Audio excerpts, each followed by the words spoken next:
حضرت عمر رضی اللہ تعالی عنہ تشریف فرما تھے اپنے دربار میں، تو ایک صاحب آئے اور کہا یا عمر لا تنسا موتک، عمر اپنی موت کو نہیں بھولنا۔ یار بھرے دربار میں کسی کو یہ بات کہی جائے تو اس کا رد عمل کیا ہوگا، لیکن حضرت عمر رضی اللہ تعالی عنہ یوں کانپنے لگے جس طرح بید کی شاخ کانپتی۔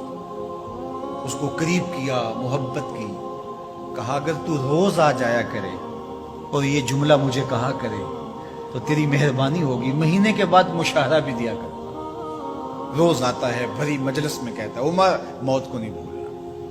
ایک دن وہ آیا، آپ نے اسے بلایا، محبت کی اور اس کو مشاہرہ دیا اور الوداع کہنا چاہا، تو اس نے کہا کہ میرے سے کوئی گستاخی ہو گئی؟ کہا نہیں، کوئی ایسی بات نہیں۔ کوئی اور شخص آنے لگا؟ فرمایا نہیں۔ تذکیر موت کی ضرورت نہیں رہی؟ فرمایا نہیں، ایسی بھی کوئی بات نہیں۔ تو پھر مجھے چھٹی کیوں دی جا رہی ہے؟ تو حضرت عمر رضی اللہ تعالیٰ عنہ رو پڑے، داڑھی پہ ہاتھ رکھا، ایک بال الگ کیا، کہا یہ دیکھ میری داڑھی میں سفید بال آ گیا، اب تیرے آنے کی ضرورت نہیں ہے، یہ بال ہی مجھے موت یاد کرواتا رہے۔ ہماری تو پوری داڑھی بھی سفید ہو جائے نا۔ میاں صاحب بولے ہڈیاں کمبن گوڈے کھڑکن تے اڑ گیا لک تیرا، ہڈیاں کمبن گوڈے کھڑکن تے اڑ گیا لک تیرا، اجے بھی بدیوں باز نہ آئیں جیو مرد دلیرا، فما اصبرہم علی النار۔ اللہ قرآن مجید میں فرماتا ہے لوگوں کا آگ پر کتنا حوصلہ ہے، کتنی ڈٹائی سے، دلیری سے کہہ دیتے ہیں یہ جہاں مٹھا اگلا کس نے ڈٹھا۔ جب ہم کسی کے جنازے کو کندھا دیتے تو ہم سمجھتے ہیں اسی کے جنازے کو کندھا دیا، یہ نہیں سوچتے کہ یہ وقت ہمارے اوپر بھی آنے والا ہے۔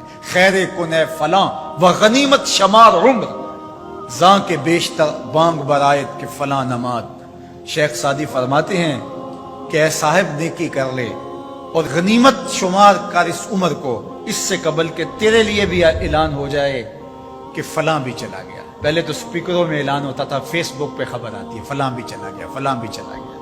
اس سے قبل کہ یہ آواز آ جائے، یہ اعلان ہو جائے، یہ خبر مشتہر ہو جائے کہ فلاں بھی چلا گیا، تو یہ خبر آنے والی ہے، آج نہیں تو کل، کل نہیں تو پرسوں۔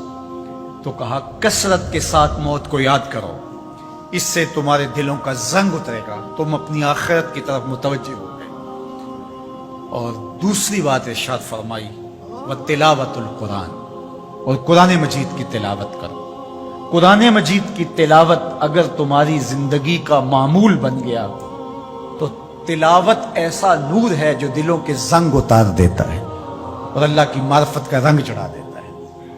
اس لیے دو چیزیں دلوں کے زنگ اتارتی ہیں، ایک کثرت کے ساتھ موت کو یاد، اس کے لیے کوئی نصاب نہیں پڑھنا پڑتا، کسی کے پاس جا کے بیٹھنا نہیں پڑتا، یہ خاموش مبلغ ہے، اس مبلغ کو سننے کے لیے سفر کر کے نہیں جانا پڑتا، اس کو کسی ٹیپ ریکارڈر کے اندر محفوظ کر کے کان کے ساتھ نہیں لگانا پڑتا، کوئی بٹن آن نہیں کرنا پڑتا، اب لائٹ ہے اب سن سکوں گا، اب لائٹ چلی گئی اب نہیں سن سکوں گا، اس کے لیے کوئی وقت متعین اور مقرر نہیں ہے۔ یہ ایسا مبلغ ہے، یہ خاموش واعظ ہے، جب چاہو اس کو سن سکتے ہو۔ تو کثرت کے ساتھ موت کو یاد کرنا یہ تمہارے لیے دلوں کے زنگ اتارنے کا سبب۔